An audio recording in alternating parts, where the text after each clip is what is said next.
Mata amene ali ndi zaka 18 kulekeza 35 amenewo ndi achinyamata amene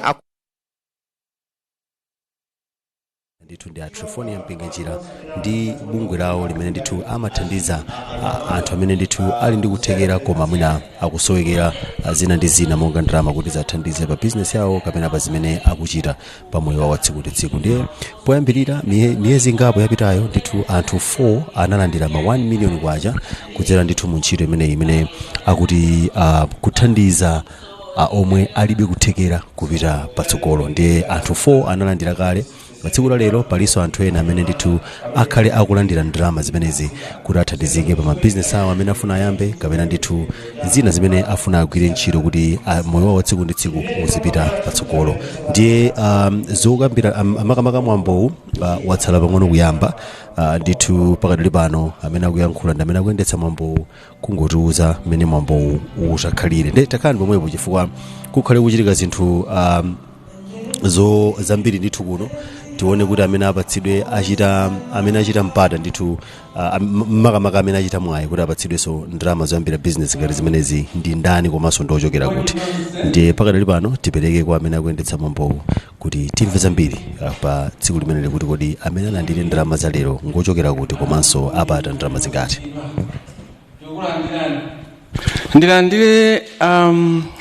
Ndilemekeze Honorable Kantukule Vera Kantukule Minister komanso mbali ya kubanja kwa mai Triephornia. Ndionenso Isaac Katopola amene mwabwera kuzayimirira boma tikanena wakanda Minister of Youth Sports koma pazovuta zina alephera kubwera. Ndiye tinangopemphabe kuti apesi mwina akhale azatizakhale nawo limodzi. Ndizindikirenso Mambo Napoleon Zombe. Mambo Napoleon Zombe ndikukhulupirira tonse tikwadziwa.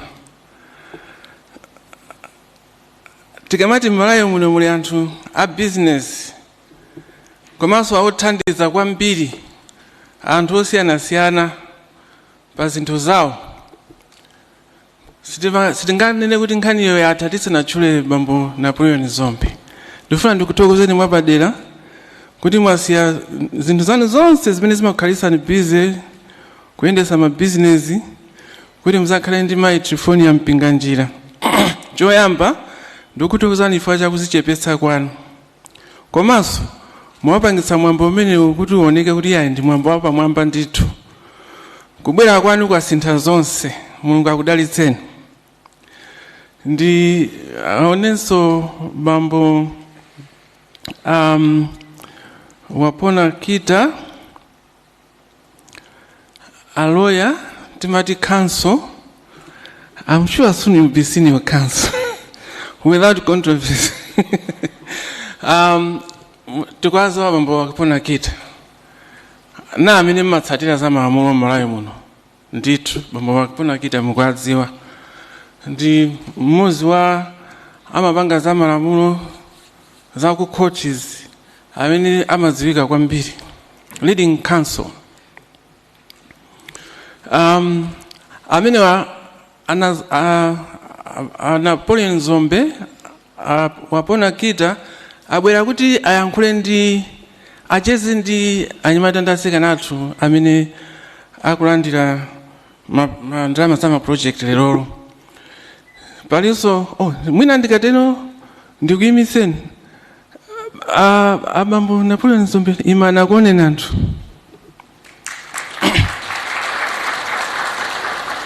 First Bambo mukumbukira president anapita akatsegulira zina zake ukweti mpaka na man made lake. Ndi ulendo tu. Awapona kita ndaimani.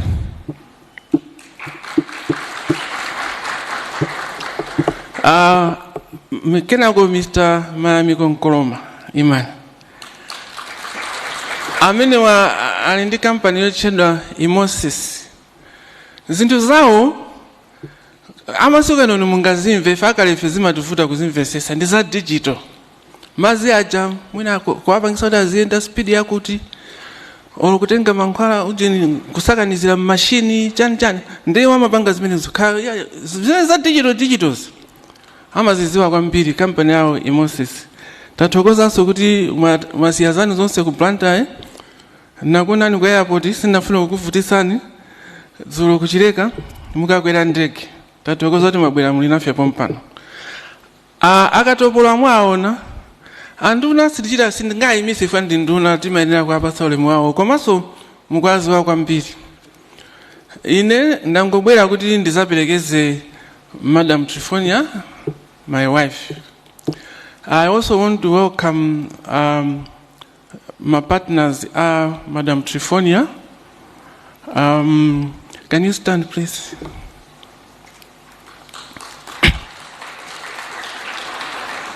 Amene wao ata mva kuti pali program imene iyi anatenganso anachita contribute 2 million kwacha kuti anthu ena awiri aonjezerekepo ndi nthawi yake ayankhula mwaona akuyankhula. You can sit. Ineyo ndakhala ndochita follow program imeneyi sinalibe nawo mbali amapanga zawo madam waza zimene zama business zachani ndimankhala ngati mwina akandifunsa kupanga advice koma naona last week mene anazunzikira kuti asankhe anthu 16 amene anatsala 18 16 amene anatsala plus 2 18 never chisoni chifukwa list ya anthu ndi 100 chakuti 1000 190 chani 192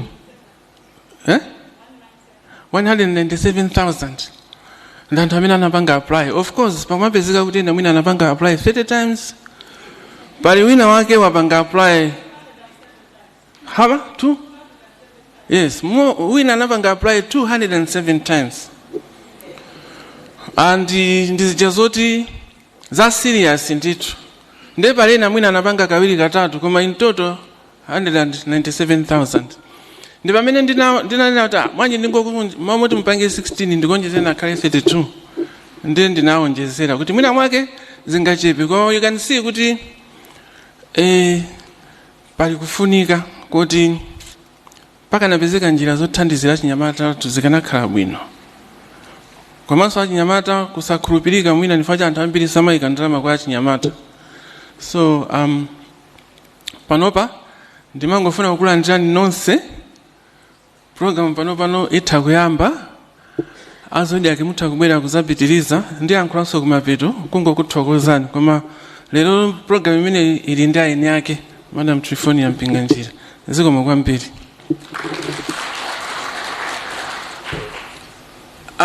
Just a word in English for our partners.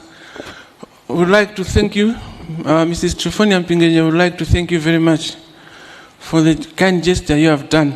You are the only ones who came forward to help her. As I said in my Chichewa speech, 197,000 applicants. And so that's why it was thought, let's just do one final presentation at the end instead of doing one every fortnight. It was becoming stressful. But anyway, thank you very much. When the time comes, you are going to speak and introduce yourselves and your business. But once again, congratulations to the winners. Thank you.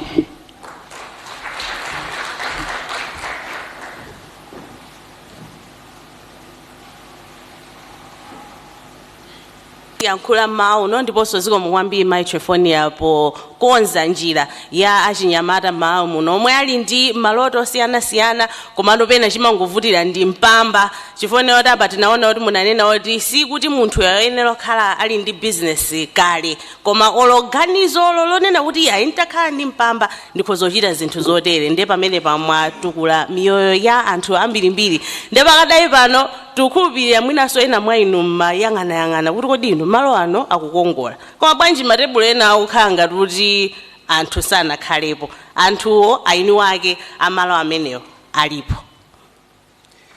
zona zake ndi zimene zozo ndipo posayidwa patikhala tikuwayitana anthu amenewa kuti alowe mchipinda chino kuti tiadziwe kuti ndi ati amalawi anzathu amene achitika mwayi olandira 1 million kwacha kuti akachite mabizinesi osiyanasiyana. Ena kumafunsa kuti anzathuwa kuti anasamba potani kuti afike poti apeze mwayi umenewu.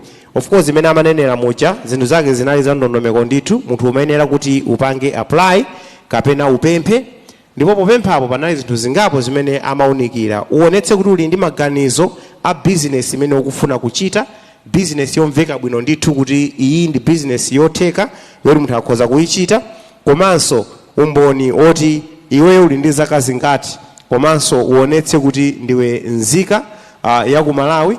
Enafe zaka zathu zinajama pa 16 kapena pa 20. 5 years later udakali 20 years. 7 years later udakali 20 years. Koma papa wafunika utupereke umboni wa zaka zako zenizeni osati zimene zijatimangochula zija yayi. So pafunika kuti munthu uonetse umboni umenewo, komanso uonetse kuti business iyo umaidziwa kuti ukhoza kayendetsa choncho. Ifa kulipo ngone kuti ndipatseni 1 million kwacha ndofuna ndikachite business full stop. No, that's not enough. Koma uonetse kuti kodi ukudziwa mmene business iyo imayendera.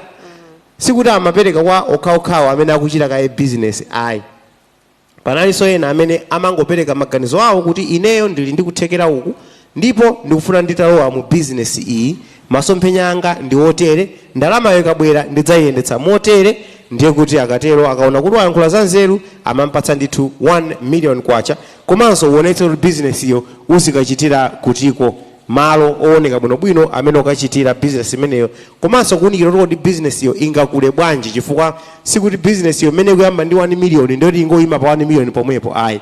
Ikuyenera kuti business iyo izikula. Ndiye iwe ngati munthu amene kupanga apply umayenera kuti uonetse kuti business imeneyi masomphenya anga ndi awa, ndiyambira apa mu miyezi 6 ifika apa, mu chaka chimodzi ifika apa, ndipo ndikuona ngati business imeneyi ikula motere. Akaunika zonsezo chifukwa chake Mpinganjira amanena kuti ntchito sinali yamasewera ifo choti panali volumes and volumes of applications. Andikupanga screening kumaona kuti uya kuyankhula pazi ndi za nzeru kapena ayi, sinali chinthu chophweka yayi. Koma tithokoze kuti anthu amene wanapezeka tsopano. In fact, these are not the first people that are being awarded. Amene analandira koso alimo muno. Omwe analandirapo kale alimo muno ndithu, ndiye tipempha kuti muyimirire kuti akuoneniko ena amene sanakuoneni. Oyamba anali Chikondi Kamwendo kuchokera ku Nsanje.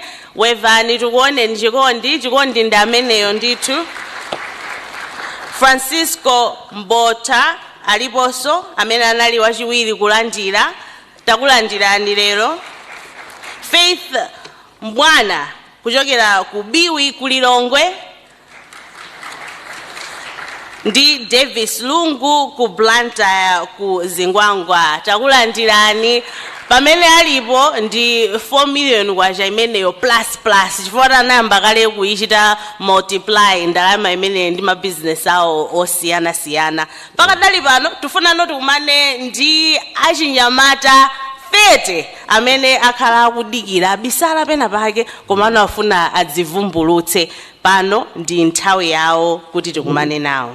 Rooms 500 kuti adzale kumeneko, kenako akatetse patsogolo business yake ya mobile money. Taziweto zosiyanasiyana munthu une ndili ndana mu njira zosiyanasiyana kuti tiwathandizenso amalawi anzathu amene tikunyadira lero kuti alandira ma 1 million kwacha tikuyankhula pano. Ruth, ntchito yayikulu kwambiri imeneyi kutukula miyoyo ya achinyamata, koma osati kungotukula moyo wa munthu pongompatsa china chake yayi, koma iye ali ndi lotolo kulipatsira fertile ground and actually watering the dream itself. Ndiye tithokoze ndithu anzathu amenewa, komanso pano mmene ananenera kale kumayambiriro Dr. Thomson kuti timva kuchokera kwa ena mwa iwo amene anathandizira pa ntchito imeneyi. So please welcome to the stage mwaombera mmanja ndithu kuwalandira ndi kuwathokoza ifo cha partnership yomwe anapereka during this time for this project. Mmanja mwawo mwa the National Youth Council,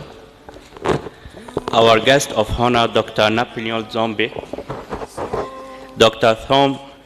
Mpinganjira, and our partner Dr. Triephornia Mpinganjira, all winners and all distinguished guests.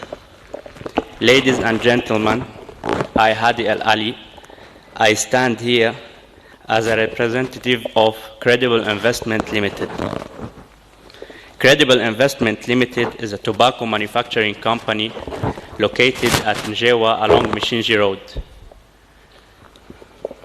It's an ambitious company, just like all others entrepreneurs present. It began as a dream, and it has since manifested into a thriving reality. At Credible Investment Limited, our core value is rooted in advancing innovation and fostering economic growth for a better Malawi. We believe that entrepreneurship is a powerful catalyst for development, but we also champion what we call extrapreneurship, the drive to go beyond conventional boundaries. Malawi's potential is immense, and it begins with small-scale businesses. That's why we are proud to partner with the Kuthandiza Omwe Alibe Kuthekera initiative, which empowers young entrepreneurs. We recognize that without supporting small entrepreneurs, it is impossible for big companies to grow. Therefore, together, we are paving the way for a brighter future for all Malawians. For believing in the young people and for choosing to not just believe, but actually take steps and actions to making their dreams come true. Thank you so much. It's going to 20. Yes, and to 20. 30. 30, the 10 bakadali bana watidikira kuti nawonso alowe. Nimona ngati mwina adzabwere tsiku lina kuti tingolekeza kayapa. Akukwenya panjapo. We've got another set of 10 people that are excited. There's a HD pano tipite kumzuzu komwe kuchokera Esnat Chigwani yemwe ali ndi zaka 27. Esnat amene ndithu amapanga business yogulitsa mowa pa Chingereza amati liquor shop, koma kuti business imeneyi pena iduke pena ndidzitolere pena iduke pena ndidzitolere tandithandizani kuti mwina ndidzikankhe koyambirira kundifike poti isamadukenso yayi ndi akuti yayi nayo 1 million kwacha ukapeze mwayi ochita business ya mphamvu yogulitsa mowa. Up next, Daniel Banda, 31 years old, kuchokera ku Palombe. Amene ndithu ndi Daniel Banda amene akufuna kuti apitilize business yake yogulitsa zokolola zosiyanasiyana komanso kuchita ulimi wosiyanasiyana makamaka ulimi wanthilira akuti iye akufuna akhazike ndithu pa nkhani ya masambayi pozindikira kuti kwawo kumene amakhala kuli madzi ambiri ochokera m'mitsinje yosiyanasiyana ndipo atapeza ndalama akhozapititsa patsogolo ulimi wake wa ulimi. Kuchokera ku Mzuzu ndi Juma Banda ali ndi zaka 31.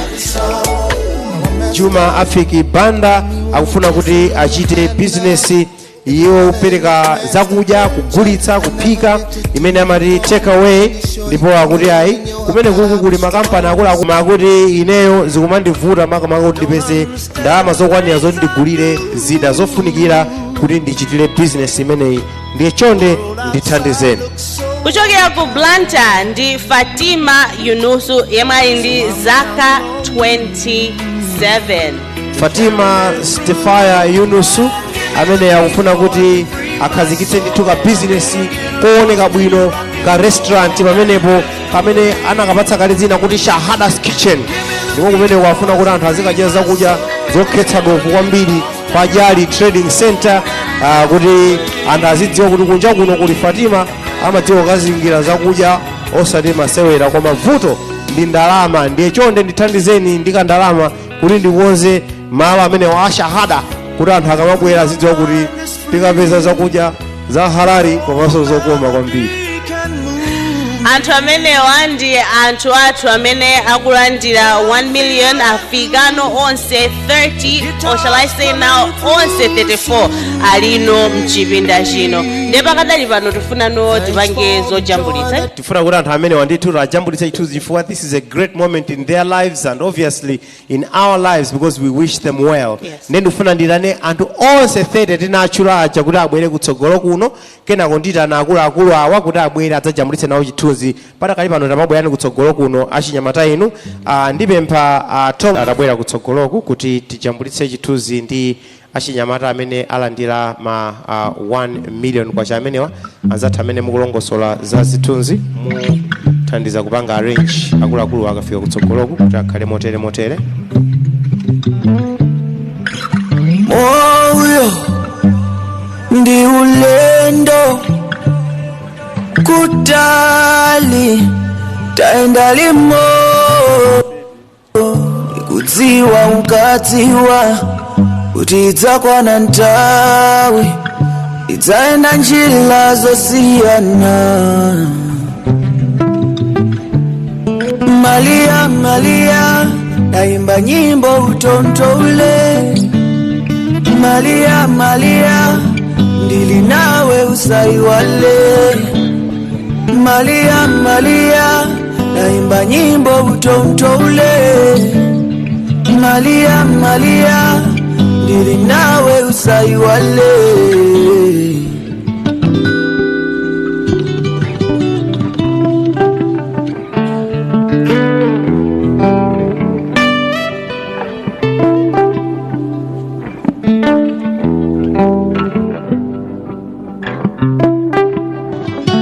Njila watengayo ziwa ili mtengo ulendo ya mbao uvale zilimbe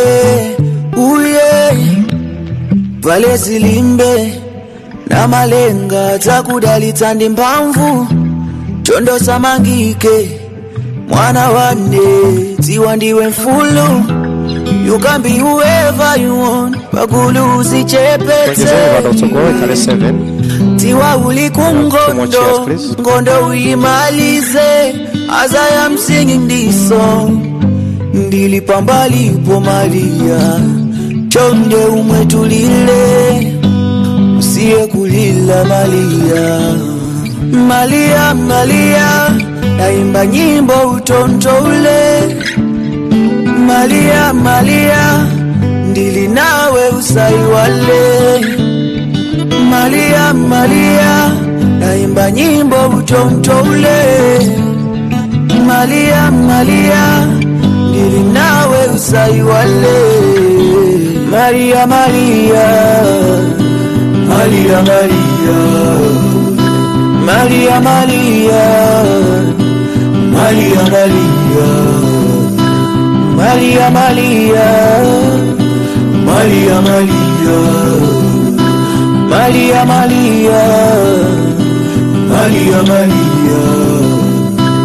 oh, msamaleni achibale msamaleni ngati wanu mkuzeni kudziko mtetezeni. Oh, mpuzitseni achibale mpuzitseni ngati wanu mkondeni mtetezeni. Maria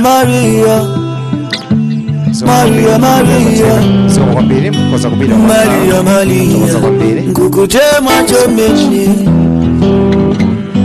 Maria nawakuitwa ndalama analandira ndipo anayigwiritsa ntchito monga amene ananenera zomwe ndikuona kuti ndizofunika kwambiri. Ukhoza kukhala ndi mapulani koma ukati ma 06 sunaone nthawi imodzi ukangowaona mutu umazungulira mati kodi kapena alakwitsa komayo anayeneyo khala apa kodi ndi 10,000 kapena ndi 100,000 kapena bwanji akuti ayi 1 million imachiwidwa ija maziro ake nda ameneyo mati basi ndalemeratu ine zotuma tukapanga business kuiwala ukamba kupanga zina so zimene akunena chikondi kuti nditandi andalamayo ndinagwiritsa ntchito mmene ndinanenera kuti ndidzagwiritsa ntchito andi panopo ndikutha kuloza ndithu kuti icho ndicho zachokera pa 1 million ijayi komanso zipatso zake zayamba kuoneka. 1 million ndi ndalama yayikulu malingana ndi mmene wasankhira kuti uyigwiritsire ntchito. Ena yomwe yakhoza kuyiwononga in 1 weekend, in 1 week, in 1 month, koma ena yomweyo pomatha 1 month ikuzokhala kuti si 1 million so yasintha dzina yabweretsa tiana ake. Ndi chimene tikupempha kuti chichitike. Mwayi wa business kapena kutukuka pa business kapena pa ntchito umabwera mosiyanasiyana.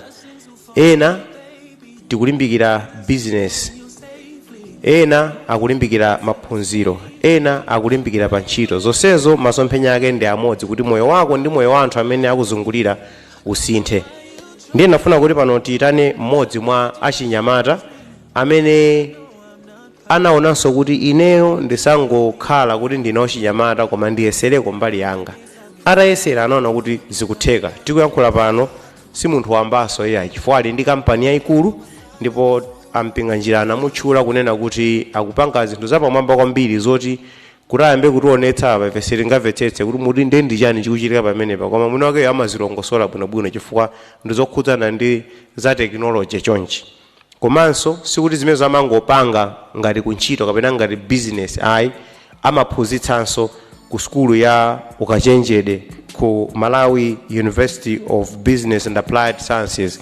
Kale tinkati kupole anthu simukuoneka kusangalala sizinalowe.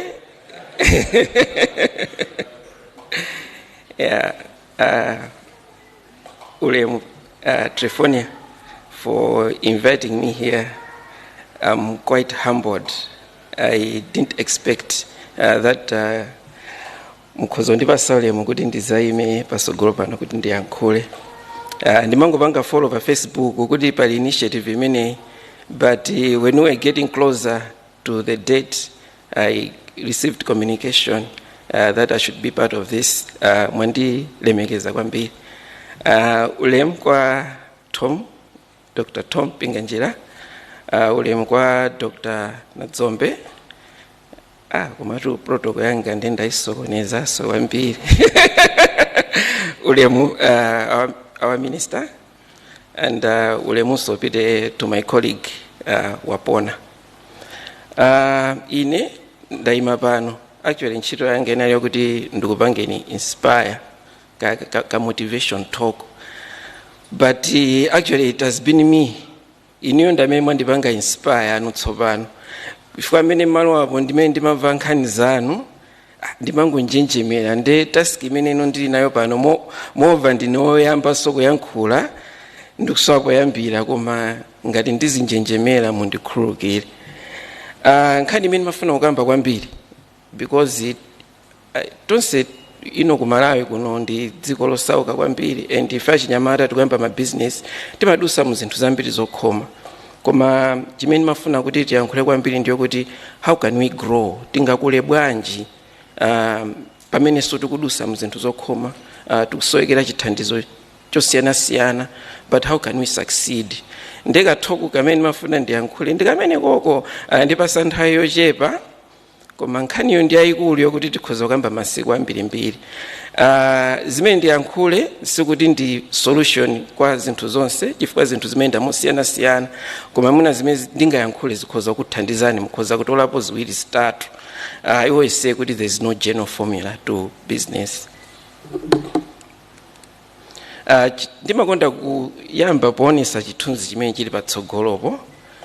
Zithunzi zimene zozo ndi za ineyo, ku left uko ndi ineso kanthawi kenakake kundilandi, ndiso ku right koso ndi ineyo. Ndimona ngati mombera manja.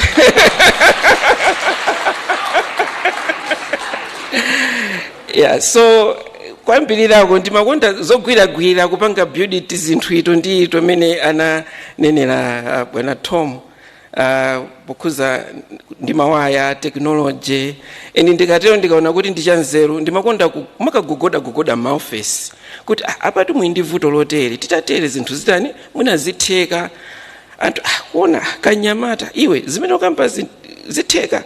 Nde ena mabwana akuluakulu amakampani, they were able to take risks. You know, sometimes it's difficult. I think it's also the same with my fellow youths. Umatokhala ndi idea koma mwina mupita ku kampani yakulu akuona kuti ameniyo zimene unapanga zonapangako kuti sinapangeko kwina kuli konse. Nde how can we trust you? Tinga kuti project ikufunika izi tikupereka bwanji ndalama mwina sizitheka, komanso pali mabwana ena kuti they are able to take risk and jump on things which are new. And I was lucky enough kuti pang'ono zinthu ziyazambeza kuti zamba kuthekera mpaka na kufika lero mmene mukundioneramu. Ndi ofesi yabwino kwambiri. And ukoko kuyamba pandekha mmene nanunso mukuyambira, koma panopo ndili ndi anthu oposa 40 amene akundigwirira ntchito. These people are not just workers. These are top graduates from our universities in Malawi. So we are looking at Mubas, ena kuchanko, ena kunzuni, koma talent imene ndimaitenga ndi anthu amene amaziwa za software, za coding. Koma zonsezi zinayamba from zero to something, from nothing to something. And anthu inuyo 30 amene mwalandira ndalama, you are very lucky, because some of us, we didn't have support. Tinambothamanga toka koma ngati in process basi kumapeza kuti zinthu zikusunda.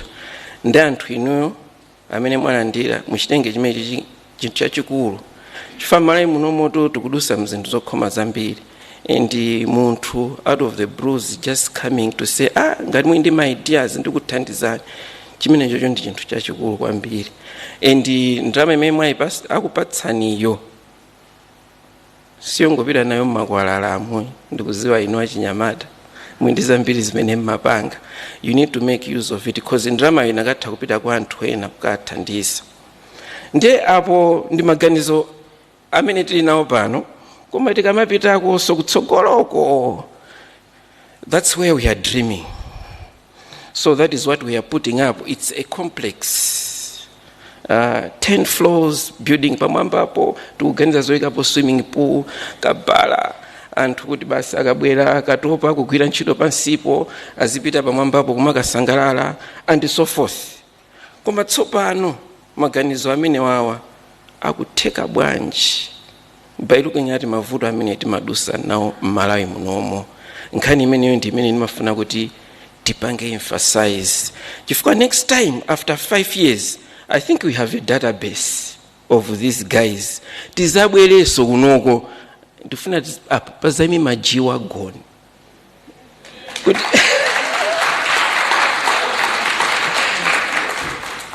We need to be ambitious. And kumale kunoko mavuto ambiri kuti mapangapo chikuboma.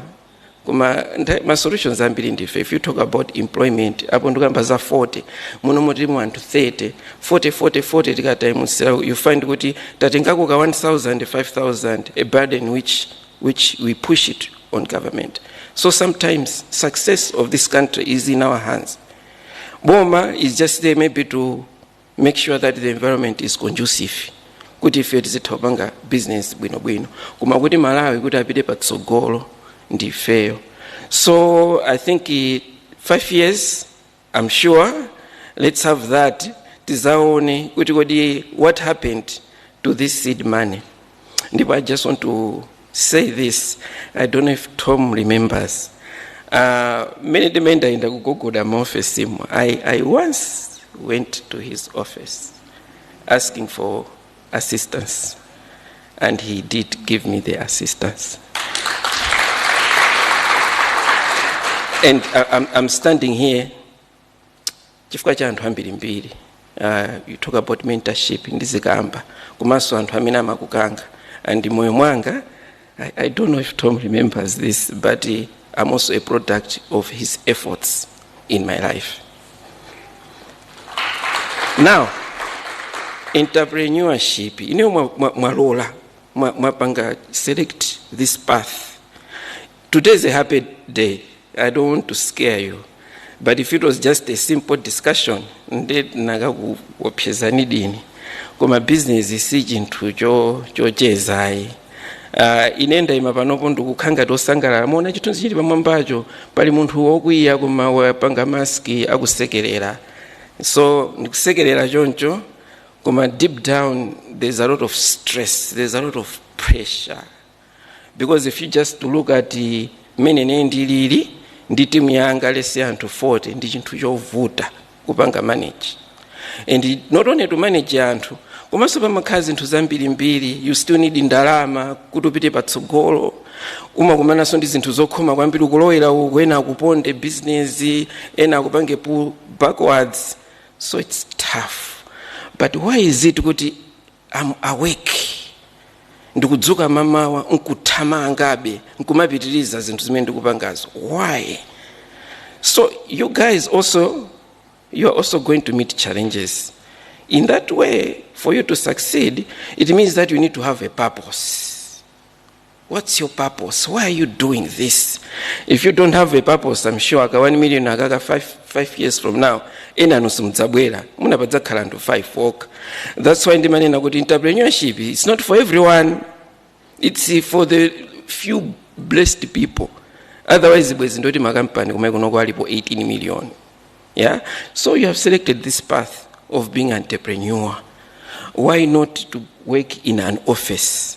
So if you've selected this path, you need to be strong. You need to have a reason. Why are you doing this? And then to kuti mina pamene mwakhala pomwe ndi zifukwa zosiyana-siyana. Mwina ikhoza background ya kwanu, poor background, or mwina azibale anu mfuna apite patsogolo ndi school. So you need to run and make sure that there is money to support the people. So there are different reasons. Ineyo reason yanga yaikulu imene chimandipasa energy, because to share that building there, it means I have to run like a madman, like a crazy man every day. Mwina soko sagona. So there must be something that pushes me forward. Ineyo chimene chimandipasa energy is to see Malawi develop. That's the number one thing. And many bwana Thoma Mayankulaba, you'd see, he mentioned an example. Amapanga za water using technology and so forth. So ndinaona kuti Malawi patsogolo ingapite bwanji. Nde nasankha zinthu 6 zimene tapangano analyze kuti titakhala kuti tapereka ma solution uzinthu ngati izizi okhudzana ndi technology, mwina Malawi ikhoza kupita patsogolo. And chimodzi mwa icho ndi water, madzi apo tikumwawo. Aina amati water is life. Popanda madzi, clean water, ndoti tizingodwala, tizingotsekula mimba, komanso madzi omwenso timagwiritsa ntchito mu zinthu zosiyana-siyana, manufacturing, even zovala kuti mwina apange kamadzi kobika matani kamapita. And for Malawi to develop, water is one of the issue ina ndi health, education, ndizina zotero, agriculture inclusive, in total 6. So tinapanga focus pa zinthu izizi, and because of that focus ndimene chinthu chatakhangati kuti chatipangisa kuti ife tioneke ngati tikupita patsogolo. So chinthu choyambirira, you need to have why are you doing this? And here I've just shared the reason why, what gives me energy to run. And then I had to find my elements. I mean, ndinapanga put together to make sure that I meet that dream at the same time our company also grows. So I think that's just a strategy. First of all, you need to look for a local problem, and ndaona kuti ambiri ma challenges amene or ma solutions or ma business anu mukusolva ti mavuto timene ti muli nato ku nyumba ndi mukupanga bwino. China, you need to start small. Ka 1 million komweko, you put it back, and I'm happy that the lady that came here anafotokoza bwino, and njira zake ndi zomwezo. Kandalama kunagulira ng'ombe, then yaswa, then ndatere. Start small, pang'ono muzipanga scale up. Sizimachitika tsiku limodzi. You need to have that patience. Kuti mawa zikachitika tsiku limodzi, then something balalitsani. So make sure ntimo limalo pang'ono put back in business and grow little by little. And chinaso, educate yourself. School ndiofunikira no matter what, and make sure that you have tools to help you to grow by learning. Sumafunika kuti uchitoka pita nkalasi, koma even iti makosi tinatake kodi how can you do your finances. Ine ndi engineer za finance sinimazidziwa, koma pena pake bimuna ndiphunzire kuti ndizidziwa kuti matambala amaenda bana Amalawi sitimaku. I'm sorry to say this.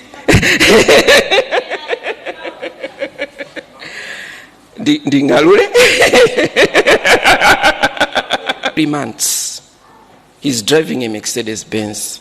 Economy and drama yathu yomwe. How? They have a strong network. Kodi mfano matsala chani andi mazuwa zapiopi. Okay tikapeza mamponyera choncho peza kuti munthu uja life yake kutani kupita patsogolo. So collaboration is key, and collaboration can come munjira zosiyana ngati I've talked about Tom assistance. So it could be in terms of capital financing.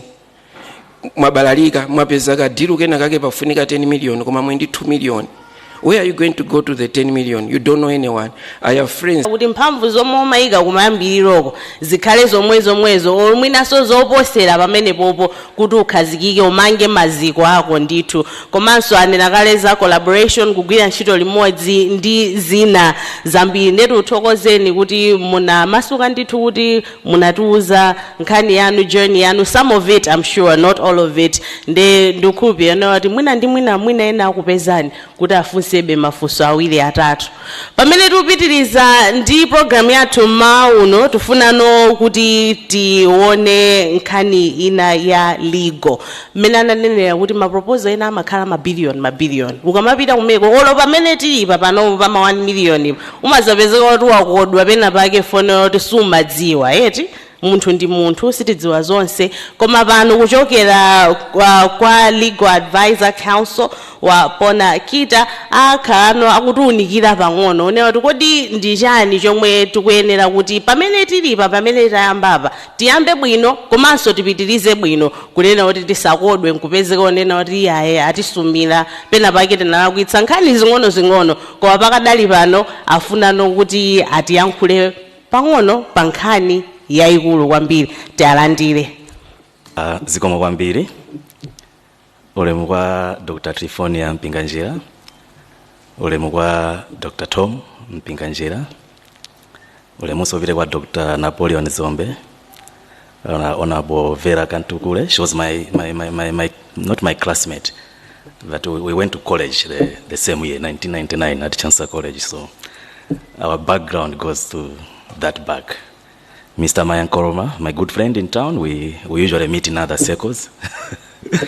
And Mr. Katopora, the one who is representing the minister. I think as you heard, I think Vera, she's here in a family capacity. But the one who is representing the minister, I think is Mr. Katopora. And like my friend, Mr. Mayankoroma, anabwera ndi presentation yake, I think, in writing. I'll call it not a challenge, but the problem of being a family lawyer.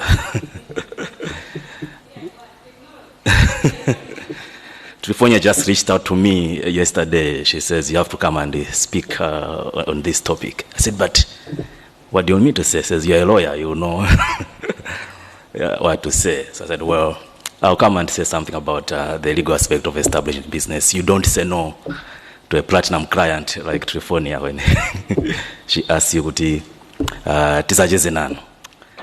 Mina nena zinanga ndine wapona kita. I'm a lawyer by profession. I run company ndimaishura kuti kita ndi company. Tindi ma lawyer 7 ku office kwatu, tindi ma office ku Lilongwe, komanso tindi ma office ku Blantyre. Ndubwera kunoko, some of the lawyers were asking me, so are you going to say, how did you start Kit and Company? Did you start with one client? I started Kit and Company with one file. Those kind of, I think that's my Uncle Roma's business. But I think it was safe at Libano because in one or another, ena ganati Kuthandiza kuti tifike pamene tafika hapa. And kwa inu yomuli hapa, I think kwa le rolo chimene chikuchitika pano pa ndi chimene chochoti wina wake anaganiza payekha kuti akuthandizeni. Sikuti anachita kukakamizidwa kuti akuthandizeni koma ndi mtima wake mene anafunira iye kuti akupaseni kanga chepe kuti nanunso mupange ma business anu. Ndiye business situ timangoyendesa ngati okay, pali njira zambiri zoyendesera business. Inde business kuzongoyendesa ngati wekha pa munthu mene ufuna kuyendesamo. Koma masiku anowa malamulo anayika ndondomeko yake yoyendesera ma business. And kubwera wene pano pafana ndingokuunikirani pang'ono njira zomwe zili zovomerezedwa ndi malamulo kuyendesa ma business athu. njira yoyamba ndi mendunenamo ukozayendesa business paweka wapona kita ndamba kugulisa tomato ndizipita kandi kuli Zulu ukagula tomato kuzagulisa ku BICC ndizololedwa. And I think kwambiri anthu amene tili pansi ife timapanga zimene zozo daily busy yongothamanga ngati imene koma munthu woti wapasidwa 1 million kwacha I don't think wina kuti uzipanga business motero mwina upanga register ma business anu. How do you register your businesses? There are 3 ways on how to register your businesses. The first way, and I think this is most applicable kwantambiri, is to register a business as a sole proprietorship paweka. So I have Kit and Company. I told you I work at Kit and Company. I am Kita, but I work at Kit and Company. So wapona Kita and Kit and Company ndizosiyana. Okay? So you have your business, you're an individual, but you should have a business name. I'm wapona Kita, but I have a business company, Kit and Company. This morning as I was coming here, actually, I went to my secretary and I was telling her, can you issue me a check? I think it was a 1 million check. Can you issue me a 1 million check? Then she was saying, bwana ndiya jani. I said, iwe. Ndama zanga risa. But I'm not Kit and Company. There is a reason why she was asking me, what do you want the money for? It's because it's a business. And being a business, you have to keep records of what are you getting the money for. Yes, I'm entitled.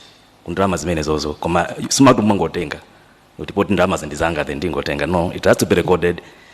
If it's drawings, that means profits. Okay, I've made money, so I just want money to myself. She has to record that it's a drawing. Abana afuna ndrama zoti, maybe weekend. She'll have to issue that. But those are the processes which you have to take into account. So, a sole proprietorship, you registered as a business name. Wapona Kita, trading as Kit and Company. You could also do the same thing. You registered kwa registrar general, nowadays not registrar of companies. Numeno magabanga register. Pama kara form, you fill it in. The beauty with the registering a business is, as I was saying, you trade. So, somebody was saying ndrama za mfoni zili mfoni. So as a business ndrama zimezo zijoke mfoni meno. It's not supposed to be in that phone. You must go and open a bank account, not in your personal names, but in the name of the business. That's how we run businesses. Suma banga business ndrama ukuzokana ndrama zako in Wapona Kita's personal account, but it's not business money. But if you have been given a 1 million kwacha, put it in a business account so that uzita won't ndambira bati. Okay? And the bank will not open a bank account for you if you are not registered as a business entity. Now, for you to register as a business entity, that's what I'm saying to you, one of the ways is to do a sole proprietorship, which most of you, I think that's what you are. The second method, your bank register business, partnership. Mr. Nkrumah has talked about collaboration. Why do people form partnerships? There are several reasons. Why would you form a partnership? Maybe to Hussein. Why would one think of forming a partnership? To pool resources. Correct. Risk sharing. Sure. Correct. Yes.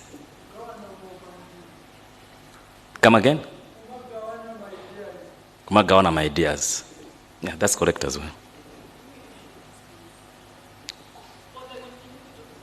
For the continuity of the business. Yeah, that's also correct. You may not have the finances to develop a certain software, but there's a project which you need to do. So you come together. Not just pulling resources in terms of money, but if also ideas got many money so that you fulfill a certain ambition. So a partnership is a way of doing business with a view to make profit. So there's always the issue of profit. You don't just do partnership. I said my partners. No.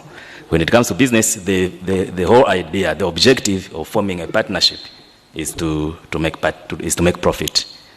Just like the sole proprietorship, partnership is what makarembesa so kwa registrar general, pama customer form amenti mafira.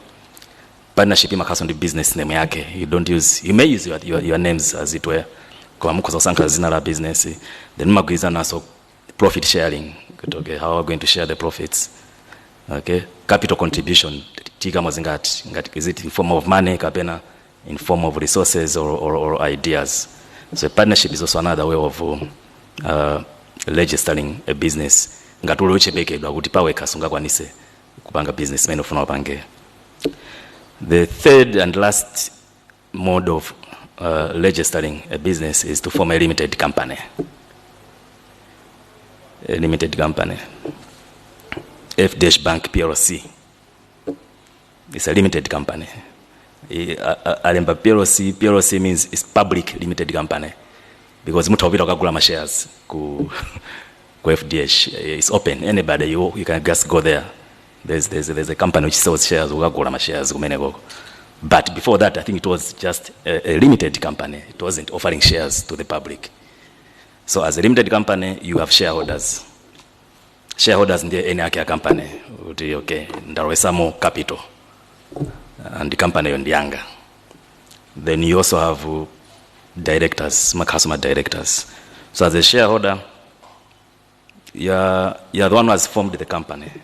But you may not have the technical know-how. You're in this company, then you hire my directors, my professionals whom you think can help you to run the company. And that's the most important and the recommended way of doing business, or registering business.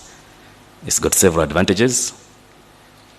Imachulidwa kuti limited company for liability is limited. What does that mean? If a company goes into problems, kakawati mwina pesa mavuta ina kaenda chuma, ili ndi ngongole, they will not go to Dr. Mpinganjira to say, koma tukuona tu account kwanu ziliko. The liability of the company ends with the company. Okay? If it makes losses, it's a separate legal personality. Na yeso ndi muntu paeka in a law.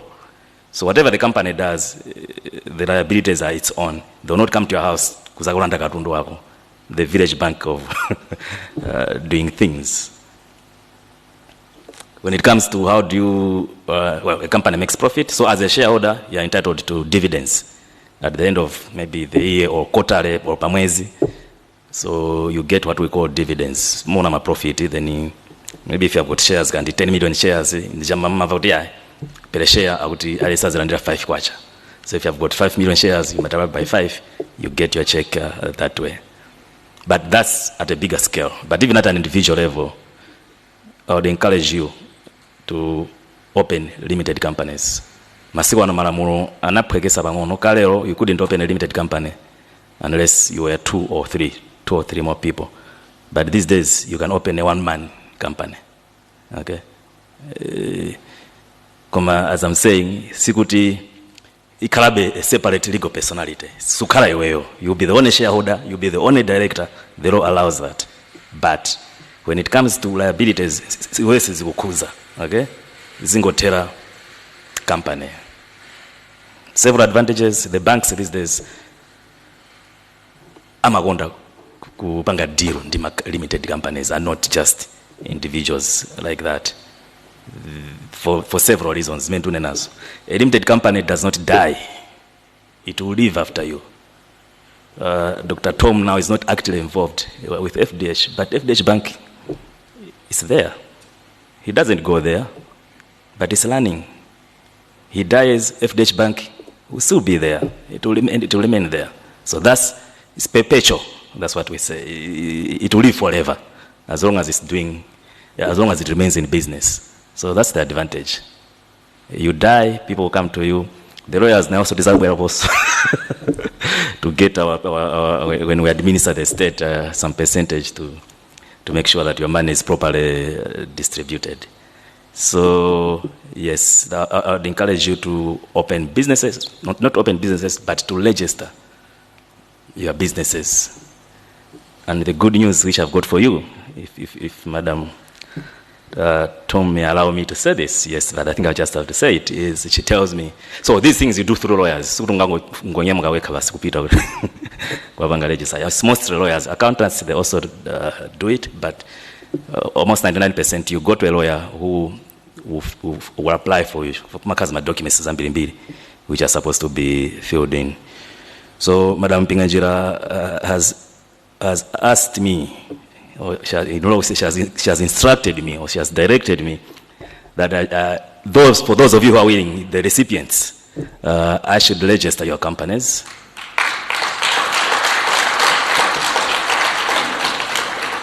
And that's free on your part. But of course, it's free on your part, but she has asked me to send the invoice to her. Yeah, so those of you who are willing, which I would encourage you to do, let's do that. You will thank me later. Why? Actually, that's just, if you want to grow with your business, you just have to do that. You can get, I think I'll ask Ephraim. You know Ephraim Nyondo is, I think, the media relations for Madam Mpinganjira. You can give him the details or ask him to provide your details through him, then he will give them to me. Then we'll process everything for you. As I'm saying, at the end of the day, I'll also make something, maybe I'll also make $1 million from her. So those are the ways of registering business, but again, that's not the end of the story. You have to trade. Legally, register company, then you start trading. You also have to register with other entities in government. The first one is MRA. Ukapanga register business, ndima 1 million, MRA munayambakale kukusakani. That's what it does. So you need to register with MRA to show that you are running a business. Pali misongo mbili minute maina kulipira kwa MRA. If you employ people, you have to pay as you earn, pay tax. If you make money up to, is it annual turnover of 10 million? Then you have to pay VAT or something like that. So you have to register for VAT. But 1 million, I don't think so. But I think above 10 million, if your turnover, I think is above 10 million per year, you'll be required to register for VAT. Again, there is also, you have to register yourself with the MRA, tipping, you've heard of tipping, taxpayer identification number. You can't just be living a life without having a tipping. So you must register, because customer income tax, whatever money you make, muntu ina kulipira nsonko, ndiye income tax, dimena magwisa nshito the tipping to follow you, for you also to be paying. But the tipping is also important, because even when you open bank accounts, akakufusa, what is your tipping number? I think ambila maintain account, in the names of in the name of companies, tafusila as many as those of my bank. So you must take steps to make sure that you're registered with MRA. It's nothing to worry about, but you just have to. I mean, if you're in business, it's a normal thing to do.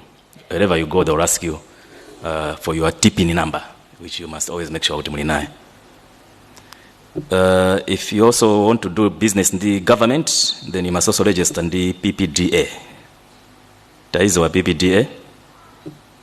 What is it? Yes, my brother.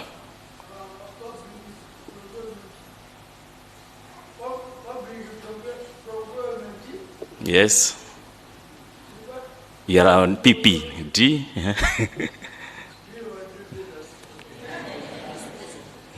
Yes. So it's Public Procurement and Disposal of Assets Unit. It's a unit of government. You can't do business with government. You can't submit tenders, whether without having a registration certificate, yaku PPDA, ya procurement. So in all procurements, if you want to supply government, you make sure you get that certificate. In the categories, even for a 1 million or even less than 1 million category, you are supposed to have that. So when you are tendering, where you haven't attached, some of the things you are supposed to attach when submitting your tenders is the PPDA certificate. You apply for it and you renew it yearly. The other document which you are supposed to have is the business licenses. Enamfuno segura ma grocery. When you want to open a stationery shop, if you stay within Lilongwe, you have to go to Lilongwe City Council to get a business license. So it's not enough to have a registration certificate. It's not enough to be registered with MRA. It's not enough to be registered with PPDA. But if you are trading, as I was giving examples, a restaurant, then you must also go to your local authority. You may Lilongwe City Council. If you are within Lilongwe, outside Lilongwe, then Lilongwe District Council, or in your districts, you go there and get that certificate. They can come and close your business if you don't have the business operating license. So in brief, titaonena jonjo kuti ma documents amene ndunena abawa, make sure mukafuna mpange business za serious mukhale nazo. It's the normal way of doing business these days. Let's run away from ngotenga ndama kwa account ndani ukapangeza no, open bank accounts. And for you to open bank accounts, akakufusani ma documents on sale. I would think maybe I should stop there, but perhaps conclude by wishing you success. As I was saying, she will be proud of you, and as Maya said, if next year we come here again and listen to success stories of what you have done with this money. And I'm sure, or I would propose, Madam Triephornia Mpinganjira, that make this an annual event whereby we get the feedback and give out more to other people so that it keeps going on. I think you'll be proud, I think, for the rest of the life if this kind of thing happens, I think, for posterity's sake. I have a friend who used to say, I think, Joab, you know this friend of mine, because I think you interviewed him. I think I'll mention his name, Joshua Chisambere. I think maybe most of you on social media may have heard about him. So he's my friend. And we were chatting the other day, so I had a project proposal. Ndiyama ndipempha akita tasantanize kukunika project proposal yangaye. Koma project proposal iyi ikazatheka, iweyo ndine umphawi tizaonera pa window. That was his statement. I said, what do you mean? Sikazakhala mnyumba mujasigula window Japan ndoza umphawi uwo. Because you and me will be in a proper business of doing things. I think let us use this money so that we come here next time na face omwina umphawi tizaonera pa window kuti okay umphawi ndo uli uko. That said, if you umphawi tukuona be minute. Thank you very much.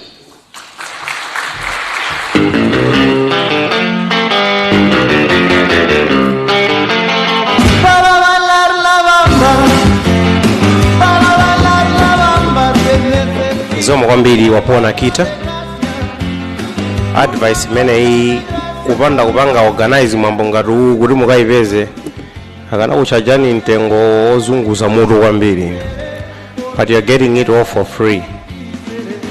And just to add on what you were saying, if I'm allowed to, ndamva kuti ambiri ena inu maana kuti ndikufuna business yanga ikule kuti ndizitha kumapanga supply kuma business ena akulu ena mfuna muziweta mbuzi, ndiye anena kuti akea kufuna mbuzi mukapanga supply mbuzi 200 500.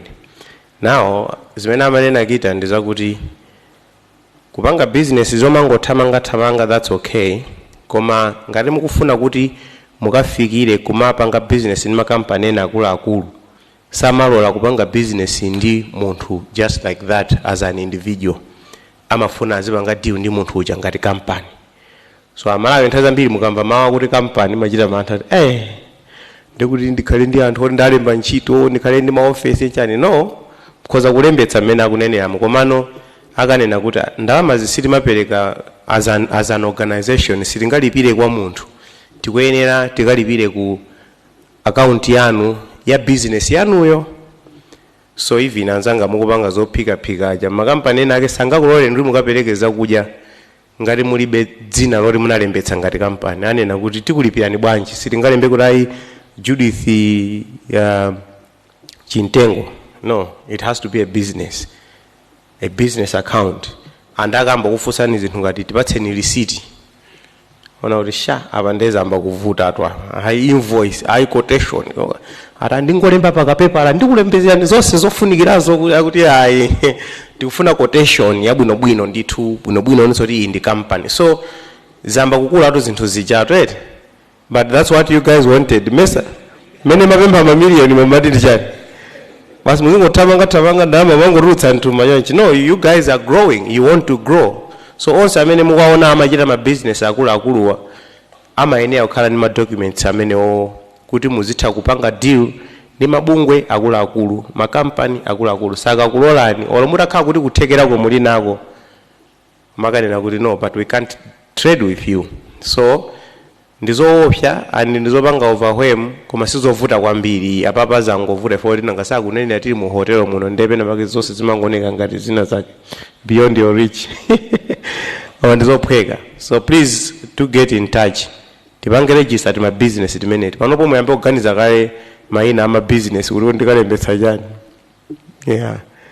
Usali dzina soja chitali so yaye makadzadza form wofira iwe wakuzendetsa bwanyi.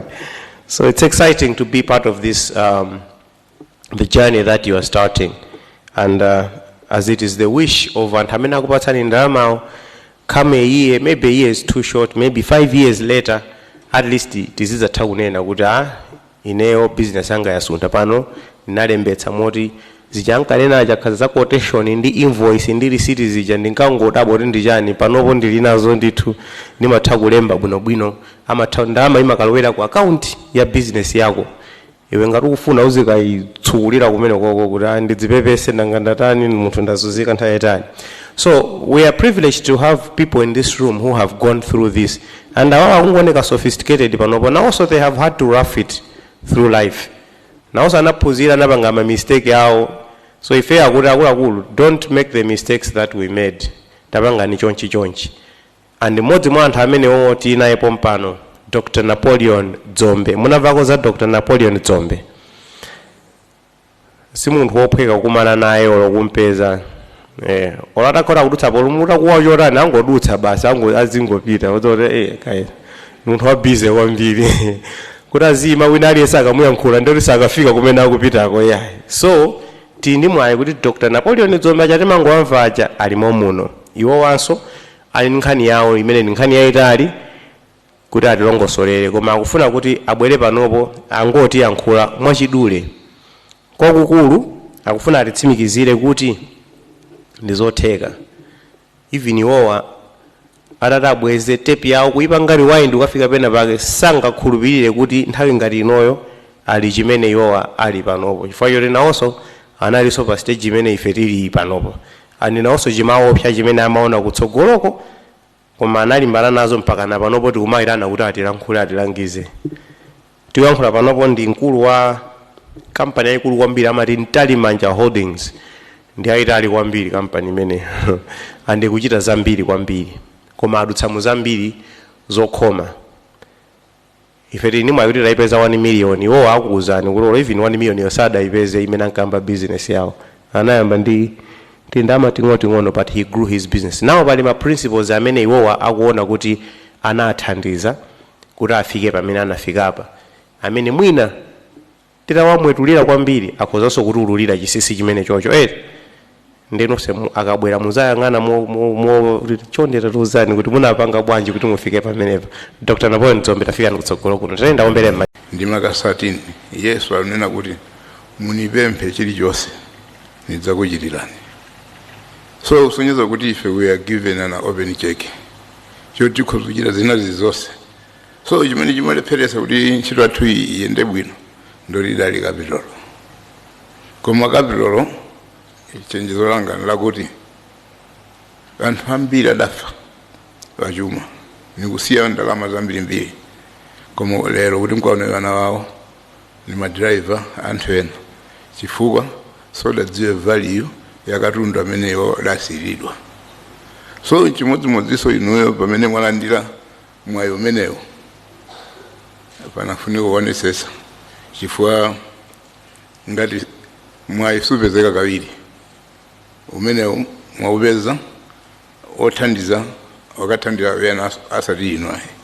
Tsono peza wakathandiza wena asati inu ndoti inu mudzadandaula kwa basi kapena chizungu you regret kuti mwayi ndaupeza koma sindasamale. So popeza sudasamale ndoti zotsatira zake tsopano ndoti mavuto akhala pathupi pako. Ndalama ngati imene iyi chikakhala idali yanga ineka chake mangagula galimoto ndalama 1 million ninkadagula galimoto chifukwa chabwino ningulekeza papeza masikiza adaumbula kalulu imene ndalama yayikulu kwambiri chifukwa tinali ni crisis pakati yapo anyezi amasowa kwambiri. Sono masowa kwambiri anafika na kuti anyezi mwina 1,000 kwaje. Sono yambuona kuti sono mulumaki munthu wina utakhala anyezi ochuluka kwambiri ukhozopanga ndalama zingati ndengona kuti ukhozopanga ndalama zambiri koma business is tricky chifukwa umenera uyire study kodi commodity imene nutengayi pamene imachuka kwambiri pa market nthawi yanji ndipo nthawi yanji imene commodity imasowa.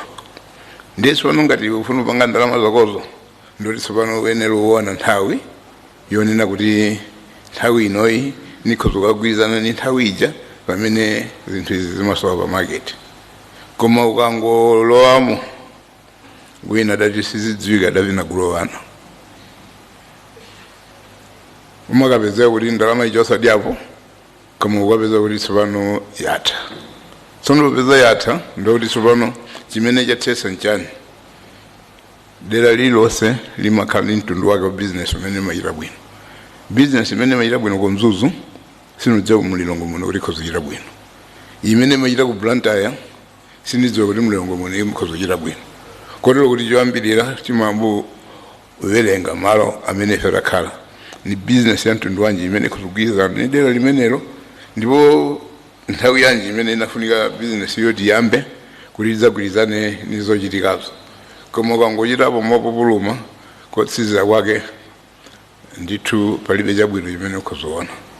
Kotero kuti mpofunika kwambiri kuti ngati ino achinyamata ndinu tsogolo la dziko lino ndipo ochewa timati ng'ombe mmatole mkhola mkapandu khala matole ndoti tsopano zikuzi kapita ndoti mtundu wa ng'ombe watha. Ndiye tsopano popeza dziko lathu lino ludalira ino mayapiro njoti tiyeni tione kuti ndalama imene tisunge ngati mbewu imene itithandizire kuti ife tifike kumene tinayenera kuti tikafike. Chifukwa cha nthawi imene napatsidwa khopira nikozolekeza kumweba zikomo kwambiri.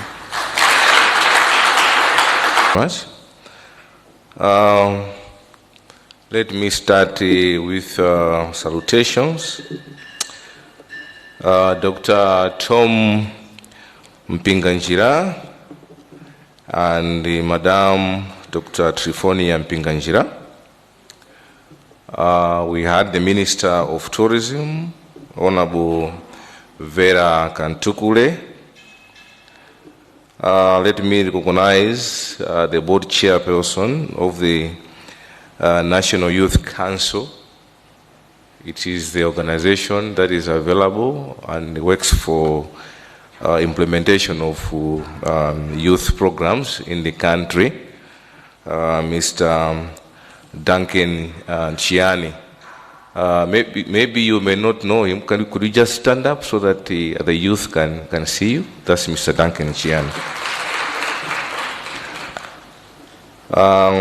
Partners of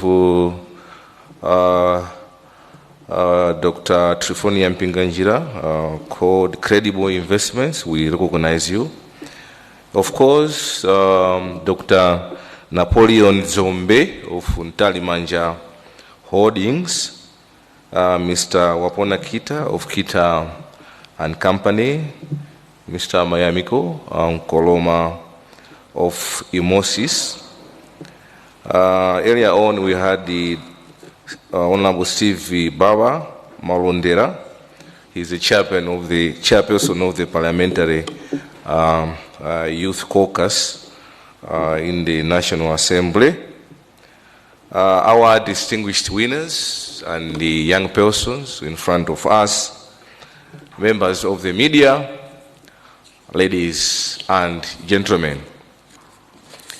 I would like to say on the onset that the Honorable Minister indeed should have been here, the Honorable Minister of Youth and Sports, but due to other emerging issues, he sent his apologies, and indeed I'm here to represent the interests of the Malawi government in our capacity as the ministry responsible for youth and sports.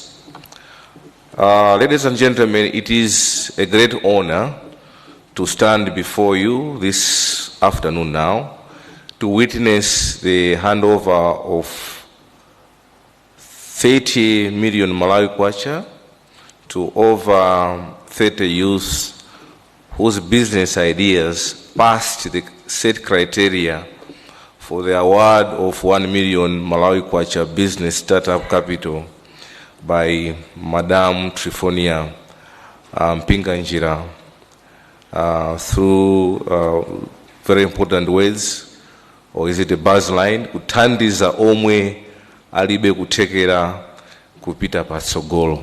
I think you can read it from the banners that are in front of us. What we are witnessing today is a great milestone in Malawi's quest for the youth to be empowered.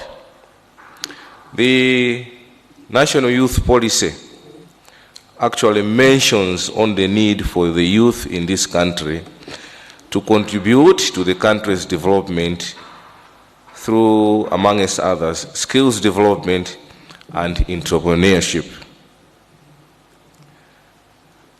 You may not know, but I'm sure most of you know, the youth are like any other human beings, and they have a lot of needs. And indeed, one of the needs for them is to sustain their lives and contribute to the country's economy. And to do that, they are always looking for assistance, an opportunity, in this case, to run their businesses in a sustainable manner. And indeed, they are very eager to run either small, medium, and big businesses. And this is in line with what is known as the Malawi 2063, which is the document that is guiding on how we can develop our country to the year 2063. And this document in itself actually is youth-centric. It recognizes that the youth, we don't say that they are the future leaders, we are also saying they are leaders of today, but also our leaders as we proceed to the year 2063. Most of us at our ages will not be there in 2063, but obviously most of you who are considered as the youth, by the way, the definition of youth is from years 10 to 35. So you should be alive to see that dream realized by the year 2063. As you are pondering and to see how you can move forward with your lives, as government, we do realize that one of the biggest challenges that you face is the lack of capital. We do realize that. I know there are financial institutions that provide loans, whether it is banks, micro-financing institutions, NIF, and others. But you are also aware that the conditions to get loans are not that very easy. There are requirements, for example, for collateral, and most of the times, the youth who are just starting up, maybe it is always difficult for you to find the collateral. This is why most of the youth also have been failing to harness their potential and support the country's economic development. Ladies and gentlemen, Madam Mpinganjira's initiative of providing 1 million Malawi kwacha business capital is actually assisting in addressing this challenge. And I like the way it has been set up, because it required you to come up with the business proposals to see if you indeed, if it makes sense before you actually receive that seed money. This is the reason that the Malawi government, we do appreciate and recognize Madam Mpinganjira's provision of business capital as a game changer to youth development, as it complements efforts being done by the government of Malawi on youth empowerment. And as government, we do not take that for granted. A big hand to Madam Mpinganjira once again from government.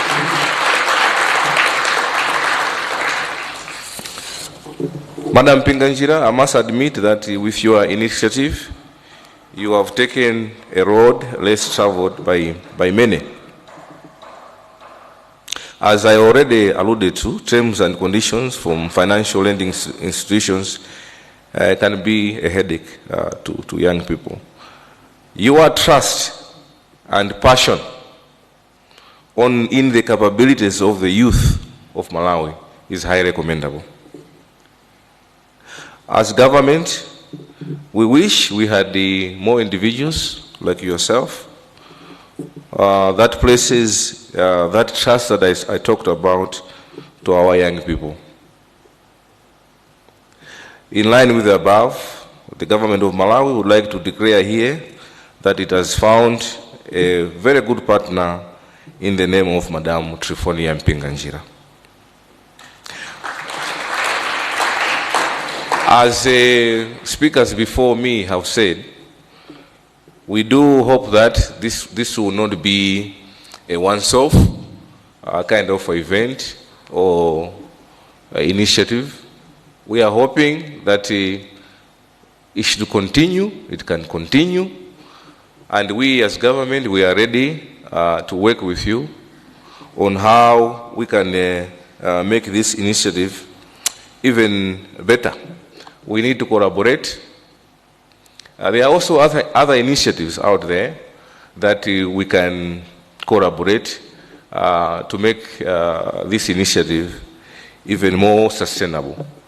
Yes, they are starting businesses, these young people, with the money that they have, but I think through the talk from the speakers before me, they said you need to have some knowledge, skills training for them.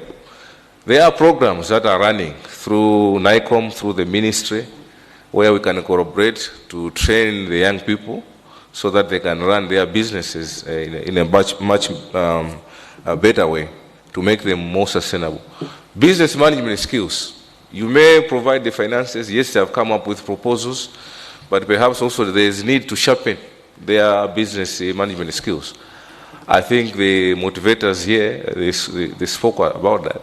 So NICOM is there to work with you and the ministry to support any other collaborations and also linkages. Sometimes they would like to grow their businesses. Where can they get more financing, more capital?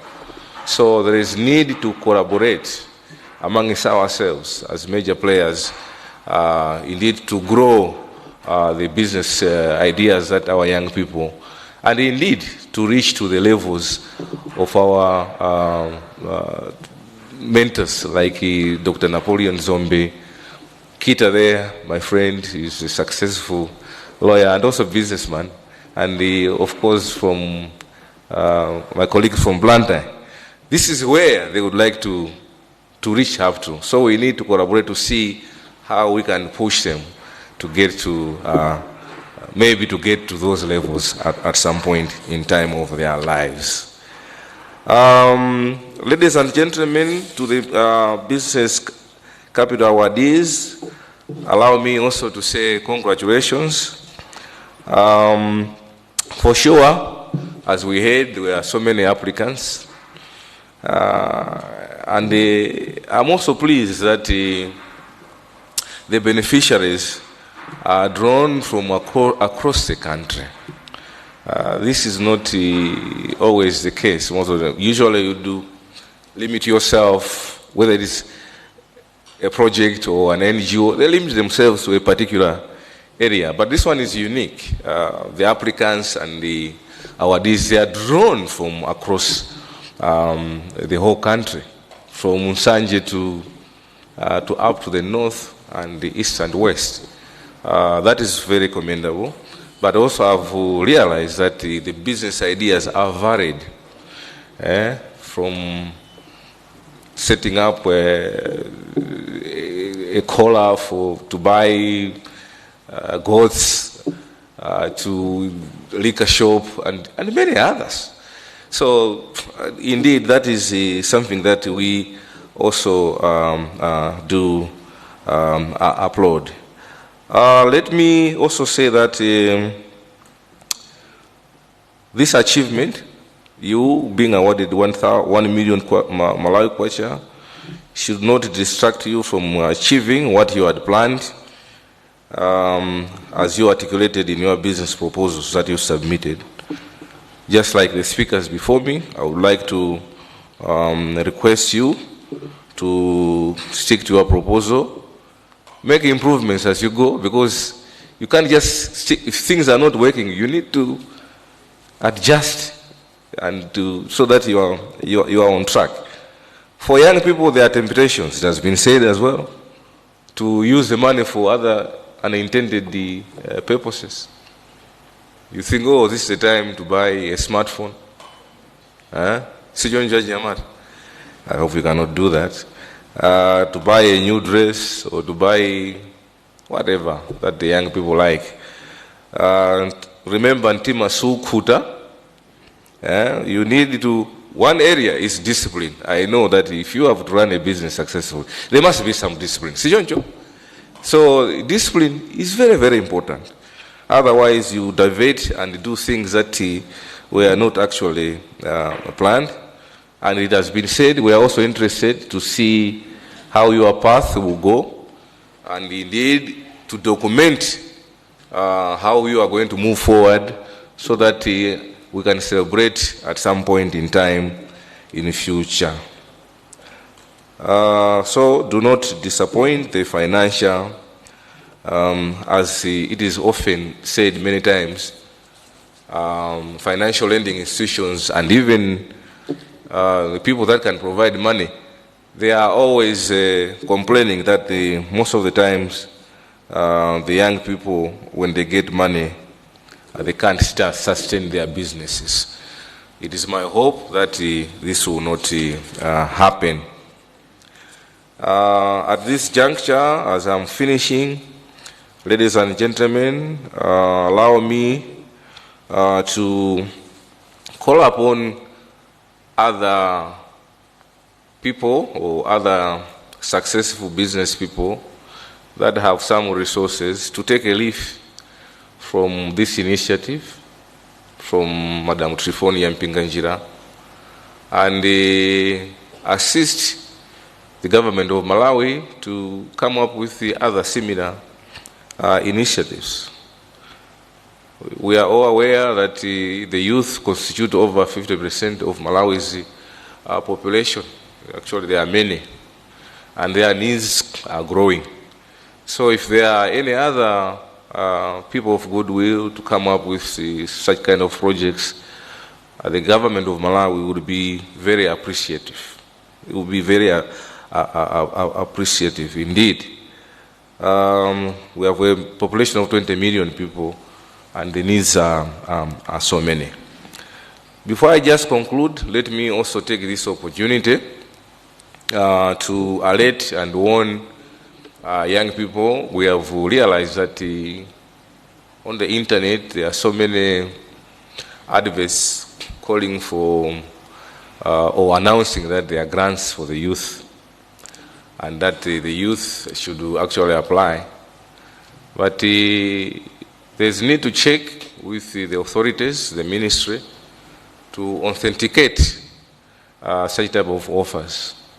Because we have found out that some of them are highly bogus. These are tricksters who would like to maybe make use of the desperation of some of the young people to fleece money. Because what they do is they say, we have this opportunity, apply, or sometimes they even mention the ministry. When myself, I'm the PS, I don't even know what they're talking about. So they will tell you, okay, before we apply, you need to pay like an application fee or something like that. And once you pay, then they disappear. So be alert, take note. This is the advice that is coming from the Ministry of Youth and Sports. And lastly, indeed, to thank all of you for coming to this function.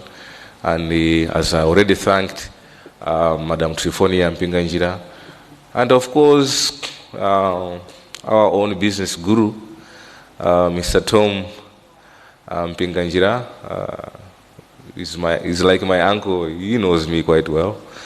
Very, very happy to have you in this function. So with these few remarks, ladies and gentlemen, let me once again congratulate you all as winners. Go and succeed. I thank you, and may the good Lord bless us all. Thank you very much for listening. Now, ladies and gentlemen, it is my pleasure to invite the founder and head of this incredible project, Madam Triephornia Mpinganjira, to come and deliver the main speech. Thank you so much. Ines not all about 1 million, but within. So, are you happy? Yes. How many people knows me, the youth, the 34, personally? No one? Paliba mandiziwa? Oh, okay, all right. Tilegeze bomwepo. Peleke ule mukai. Ule moya mba upite kwa my lovely husband, Dr. Thomson Mpinganjira. Ule mwachiwili upite kwa Dr. Napoleon Zombe. Our PS of Youth, Mr. Isa Katopola. And the board chair, Mr. Chiani. Our speaker, Mayami Konkoloma. Another speaker, Wapona Kita. And my partner, Credible Investment. Thank you so much for joining me. Actually, you know, I was shocked when nditauzidwa kuti ena ake akufuna kuti athandizepo chiyambireni project ambiri palibe ana ndipangapo approach kuti akufuna bwerepo. Ine ndimayembekezera kuti mwina ena nena kuti ine ndindika 500 ine ndindika 1 million kuti tidzonjezerabe anthu. But we had the incredible investment that they came forth to add 2 million, 2 people. So the 2 people that you got there, or you're going to receive the 2 million from the incredible investment, you have to count yourself lucky again because you were not in my program.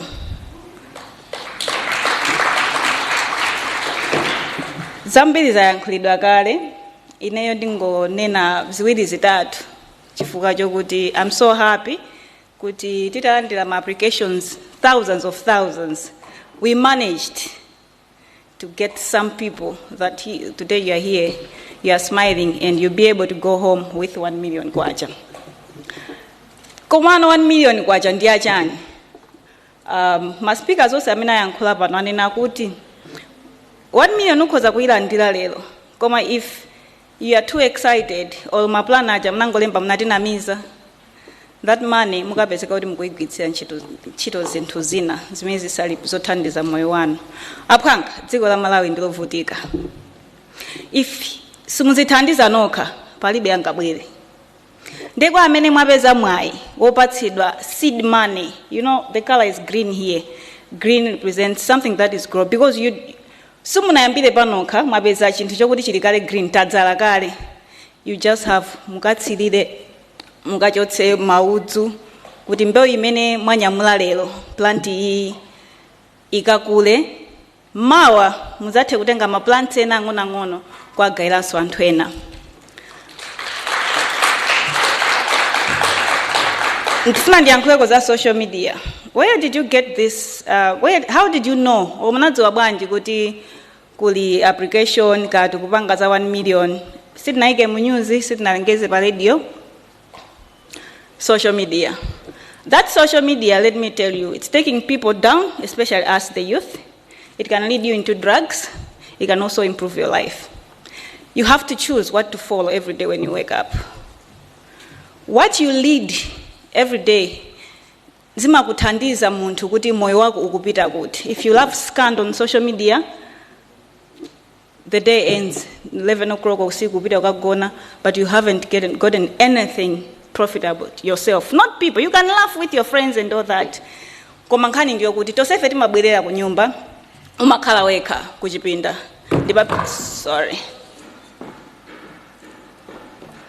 Sorry Linda. Ndipamene umayamba nokudziganizira kuti moyo wanga ukupita kuti. Tikakumana pagulu, mayami konkolomana nena anaonetsa mask. We all smile, is it? Koma tikapita tikabwerera mmakwatu, aliyese amakhala ndi mavuto. Ena ukuti malira throughout the night. Ena ukuti mama uja mukadzuka mugenera kwasekerera be aneba. Now, ndrama imene mwalandirayi, ine ndikanatha kuigwisa ntchito njira ina yake imene ndikufuna. Koma naganiza kuti kodi 1 million kwa munthu amene ingathe kumpindulira ndipange bwanji kuti mwina ndipeze munthu amene project inapanga ija ndionena kuti tikanatha kungosankha anthu randomly. I have so much followers on my Facebook. I would have just picked my top fans. Koma that would have been a lie. Mina ndikanatsinamiza ndekha. Then nafuna kuti aliyense atengepo mbali. We have this guy amene apanga apply 247 times. Apanga mwayi subwera utangokhala kulibe zimenezo. Mmazuza ineyo kwathu nabadwa osauka ndiyene wewe ukuta iwe ukhala osauka. Choices. That guy wina anapanga apply 100 times, wina 100 and chakuti, wina 50 chakuti, matsika ndithu ma numbers ena 13 times and all that. And he was picked. Chifukwa chani tinaona kuti samagona. I was up. What time did I call you, Waze? I think around 3 a.m. today. Because so many things, we needed to finalize this, we needed to finalize that. Kuzipereka pachimene ukufuna kuti chichitike. And kuza na Dr. Napoleon Zombe kuti anagona pa stage. Enda atapita kumudza akafika ndi masefa aja.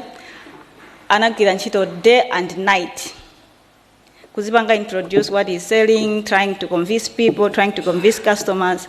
Then he made it. Tulo apanga limakoma. Social media ijokozo kaba ni 3 hours, 4 hours. That matter, upita ulitu maskando groups or maskando pages, upita ukukaseka kuti ma boss ladies akukokana. Upita kwakuti ukaseka akuti government akuti kaya zatani kaya minister atana phanga zimeziji. Sekani koma mukamaliza mudziganizire iniyo panoka. Mukayuza social media ija mopitirira muyezo, mosaziganizira iniyo kupindula kwanu kwa social media. Tizingokamba za umphawi. Ife ma youth ife ziko lilizitha. Tizikauti tukulowa pansi. Amene akukula azakhauti akumwalira sinangakula amamwalira. Komano ife azakhauti akutisira dziko losauka. Limene patoka sitizatha kulidzutsa. Koma panopa titakhala kuti talimbikira. Samangonyoza boma. Kodi inu government ingathandiza aliyense? Ndithu makolo athu akamabereka ana amamba afusa boma ndifandikhale ndi ana 7. You see? That means the responsibility ya wina aliyense utengapo mbali kwa mwana amene ali naye, kwa mwana amene wabereka. Ngati makolo sangathe, iweyo ukakula, udziyang'ane nkuzifunsa kuti ndikhoza kuyambira pati. The guy from Neno, the one, ndani pacha, the name? Peter, right? Ineyo mazifunsa apo kuti ndikanakhala Peter ayo, ndilibe manja, ndilibe miyendo. Ina ndikana mapanga business olonjera zimene akupangazo. Ndadzikayikira kwambiri.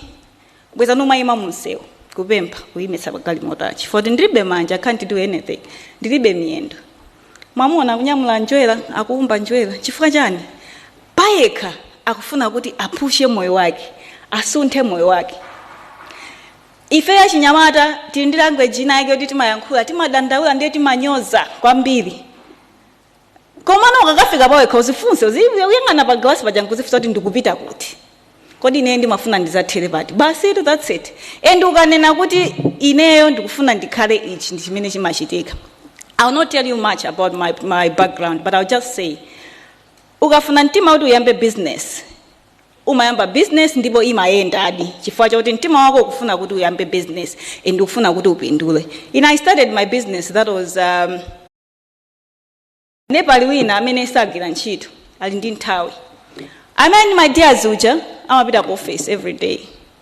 I have money but I'm very busy, and the other person doesn't work and ndi nthawi akhozopita ku Dar es Salaam. If you put these people together, the three of them, and ineyo nganinga okay, I'm going to put money. What my ideas ujana okay, these are the ideas for us to do business. I mean, Alibe ali ndi nthawi jama ngokhala sapita office and nakuti okay, I will go ndikagule katundu amene akufunika. You understand? Then you share profits and all that. Apanga kumene mukupita ni 1 million zili ndinu. You understand? If you go out, you are going to, if you want to spend it unwisely, you are going to be poor forever. Because I don't think someone is coming again tomorrow to give you another 1 million. Another thing is that your name has been publicized. Your neighbors knows, your friend knows. We know you. You have received 1 million kwacha today. So, tikakumana nanu next month. Kukuyangana sabato. Ansatu wa bwanji. Tifadika kumana nanu. Tizida kuti pipi museu mkandi 5 years ikubwelai. Ndrama imene hii as a seed, it can help you to find good connections in business. It can help you to grow, to know some people, to reach out to so many people. Kwa amene simunambe ma business, amene munangotipatsa business ideas. Please musabange phuma ngati mene anenera Dr. Napoleon Zombe. Go sit down again. Review your business plan. Check where you want to do this business. As he has said, business menga gire kuchitipa. You can't do it maybe in Zomba. Business menga pange kuzomba, you can't do it in Nililonga. Mukangopita pano ni 1 million ngati ndikuti tu Agnes andidziwe ana ndikana chibwenzi. Ndikuzani ndikuti tu Thomas tunde adziwanso amene uja. Mesa amati ine sinima chena isita ndikuatsika ndekuti kukagula kukaphoda kutani. My woo, I don't think kuti it will come back tomorrow. Nde kumene mukupitako ine I wish you all the best. Please, in 10 years to come or in 5 years to come, you should be able to give maybe 500,000 to someone to start up. The thing is to make this garden that we have introduced, the green garden that we have today, the plants that you are getting today, the seed that we are giving to you today, it should grow, it should multiply, so that tomorrow, mukateso kagawira antwena kuti nawonso akadzale seed ina ku garden kwawo ndi kuyitsirira. Ndinu amwayi posankhidwa. Zinativuta, it was really tough. But I don't know. Your names were just coming. We pick you, we pick that. So it was not easy. If you pray, then please pray hard again, because this is what the Lord has done for you. Before I leave the stage, I want to thank Ephraim Nyondo, West Kupita, and the whole team, family, especially my husband. He's been a great support. You know, sometimes I was a little stressed, like, I don't know what I should do. It's just too much. But then he was there. It's not just the money, the money that he added, emotional support, that's what I'm talking about.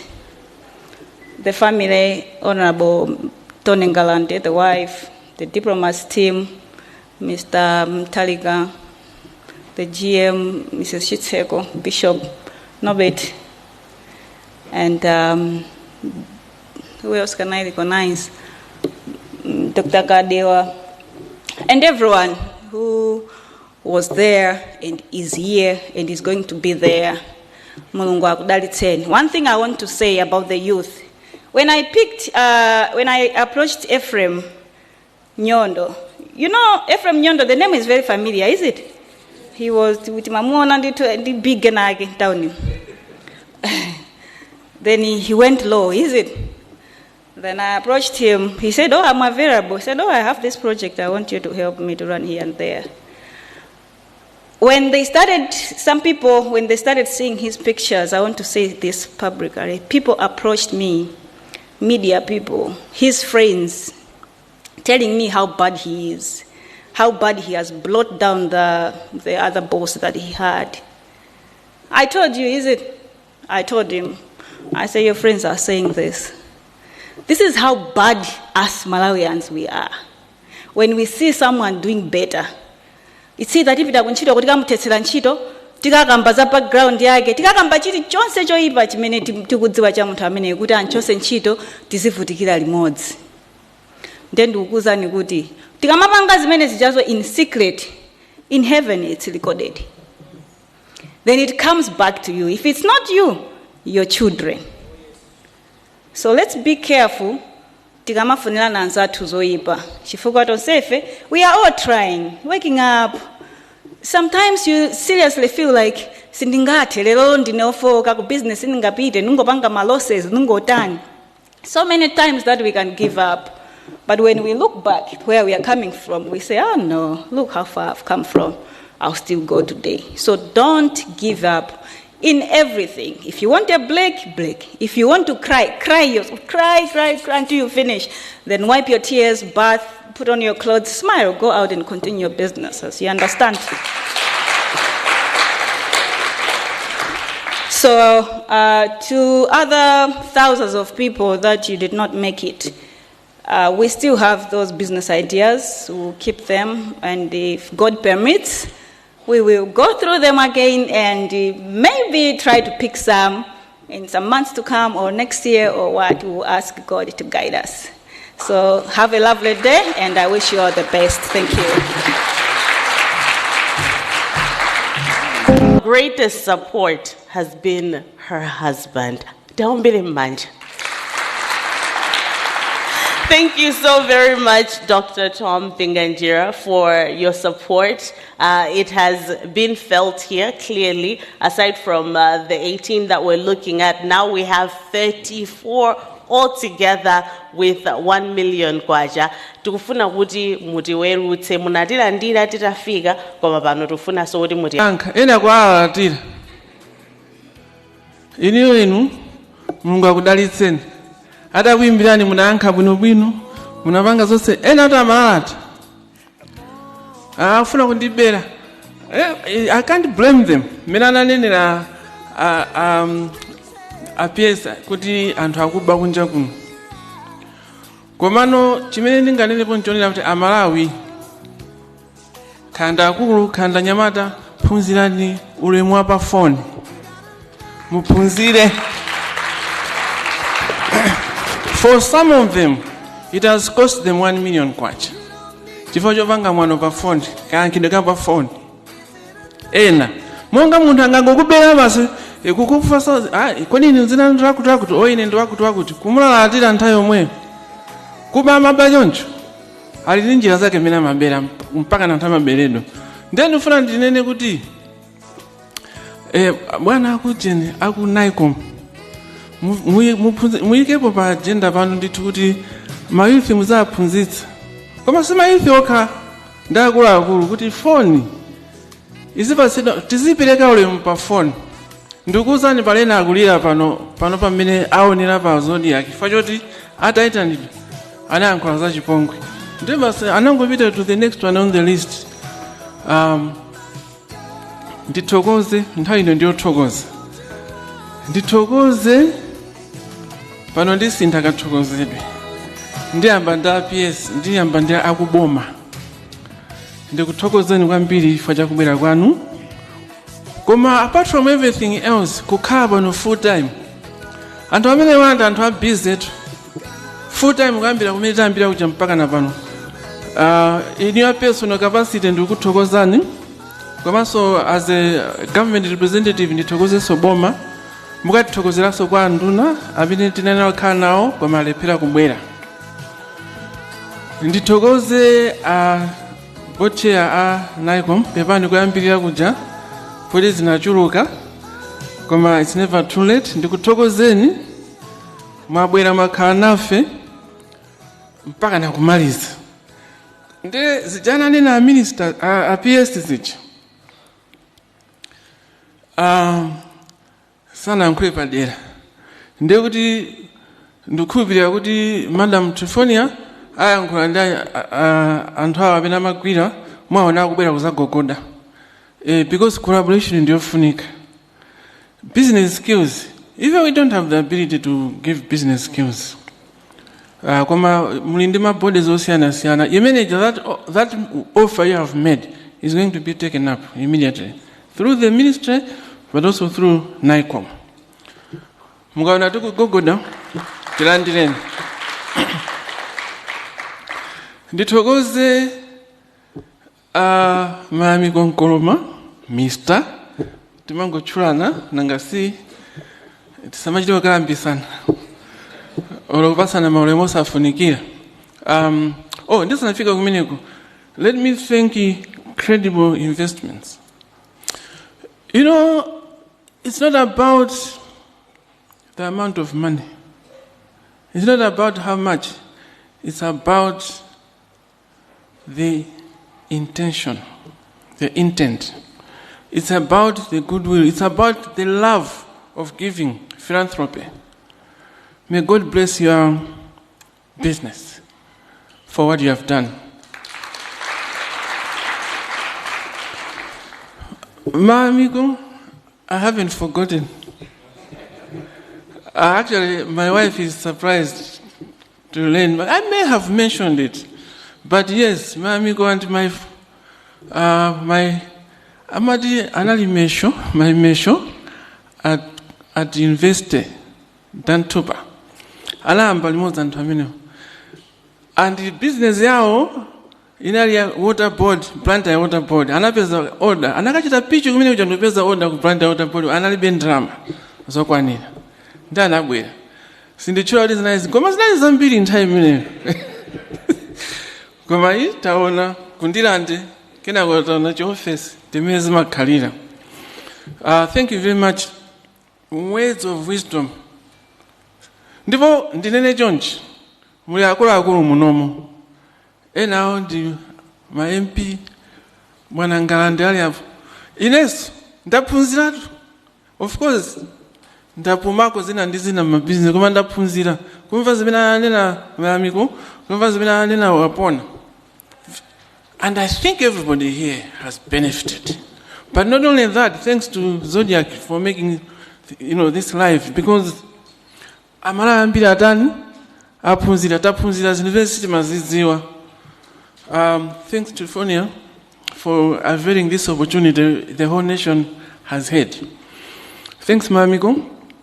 Wana wapona ndibafusa kuti kodi tikuendera it. Tikuendera ya ucheni ya charity kapena tikuendera rate it. Per hour kapena per second. Ndikuthokozeni. You are always in court. Or reading kuti mama Kupita ku court. Makanafe pano the whole day says bwana. Mulungu apitize kudalisa business yanu. Ndithokozeni so ndasira ndalasipana kuzamalizira Dr. Napoleon Nzombe. Dr. Napoleon Nzombe ndi anzanga amene tachokera kusiyana takula mosiyana koma takhala tikupanga business kulimba nazo tu akamanena kuti akuti anagona pa stage angonena example imodzi. I think muchapita kuti mwina pa YouTube pachani ma station yawo Zodiac mwina mukapeza ma interview akale tapita ali pa social media paja musakapange scandal leroka mukangopanga uje Dr. Nazombe mukamva zambiri amala yiso kuchuluka kuseka ndi kunyoza mateno ena mmene ndikuyankhula pano pa Facebook pa uje nakupanga akunyoza kumango saukirabe palibe amapeza benefoja mwano ndikunyoza. You have to work hard, that's it. Osati kuti anthu akuchemere kuti amaziwa kunyoza pa Facebook kapena pa chani. Ndithokoze Dr. Zombe Napoleon pano mmene tikukamba ineso sisi langali ndi ngatawo kungoti mwina langa na meta last week imvi basi wisdom ndi wisdom imene pamene papa sinditchula koma mungodikira poseda pompa mumva kuti apangaso china chache koma sinditchula zatchula oka nthawi ikakwana hotelo man-made lake maboti pamene pachenechani pakubweranso zina chifatu amanena kuti an entrepreneur is like a serial killer. Mukamutsekera apa amakatulukira pena. Mukamploka apa fama business watu timazunzika tu. Amauzidwa anthu kuti amene musachite nawo dilu amene omwakuti. Ndiye koma umapeza benjira ndithu ina yake kuti nanga ndipanga bwanji. Kumangokanda mutu kumayenda zinthu. Ndithokoze Dr. Zombe chifukwa choti Napoleon Zombe function yathu yaoneka ndithu kuti ndi function chifukwa kunabwera Dr. ndani Dr. Zombe bikuziko msele kwaziwa Mulungu apitize kudalitsani. Ndithokoze ena nonse amene munali pompano kuzakhala nawo ndikualimbikitsani matatu zimatenga nthawi tu nagwira zaka ndimakambazulo nagwira ntchito zaka 18 kena kuyamba business nkupanga so business zinaso zaka 18 zinaso 36 ndikusiyano ntchito ndayambaso ma business enaso ekhaya siyayamba poseda pompa siriyo basi ngati wakuphandu samasiya kuphandu pakapezeka mwayi wina wa business ndizataniso ndizayambaso ndayamba ndithu ma business ena ananena ulimi kachani ng'ombe talowa monsemo tizoona kuti tilowa kuti. But what I want to say is kuti business ilibe changu ilibe kuti namba nsanga nde ikhala successful utakubwera lero munthu ndikhala ndi business yayikulu mayamiko zolo li anali mu news kamwina sawatuluka lero news yayo sinayona amapereka 7.5 million kwaja mumapereka kuti panja kumapereka donation 7.5 million kwacha akupereka donation nthawi imene anabwera kuzakongola ndalama pano tikupikisana mwina so wandipambanaso nde business imeneyo koma imafunika khalidwe I can summarize it khalidwe ndi mbiri yabwino pano tafika pano work with you more taphunzira kuti mwina kungopita kwa PSO tikumani kalanji nimafuna kupanga mwakuti tanipaseni nzeru to enrich this time around it will be better and more enriched. I think pali munasunga mphatso eti kwa anthu awiri atatu okay ine ndikumaliza mbali yanga ndiye kuti no abwera a master of ceremony aja azachite wind up plasiso tuoneza mphatso koma ndikufunirani nonse zabwino ndikuthokoza nonse amene munabwera achibale ndichule mwapadera honorable Tony Ngalande amalume yake a Triephornia and Mrs. Ngalande nda MP ku Baraka tipangene recognize samango kuphonyani a table ina pali ma staff agent diplomats ka haya daima anthu akoneni mwabwera uzakhala ndi bwana anu angopanga representation diplomats ka haya ndi company ya Madam Triephornia ndiye na nonse zikomo kwambiri Mulungu akudalitseni zaenda bwino tithokoze Mulungu zikomo.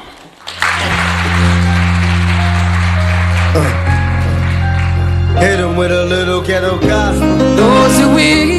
Zochitika zimenezi zimene anakonza ndithu Madam Mpinganjira, Madam Triephornia Mpinganjira kuno ku PICC kumene ndithu amapereka ndrama zina kwa achinyamata okwana 30 amene ndithu apasidwa ndrama zawo lero loma 1 million kwacha amene anapanga apply ku ntchito imene akugwira ndithu Mrs. Thomson Mpinganjira yonetsetsa kuti achinyamata amene ali ndi kuthekera kupanga business azipatsidwa ma 1 million kwacha ndiye poyambirira anapereka ndithu ma 1 million kwacha kwa achinyamata okwana 4 ndiye tikati tiphatikize onse ndi 30 alero achinyamata amene analandira ma 1 million kwacha kuchokera ku ntchito imene akugwira ndithu madam Mpinganjira iyo imene akuti kuthandiza ndithu kuthandiza omwe alibe kuthekera kupita patsogolo.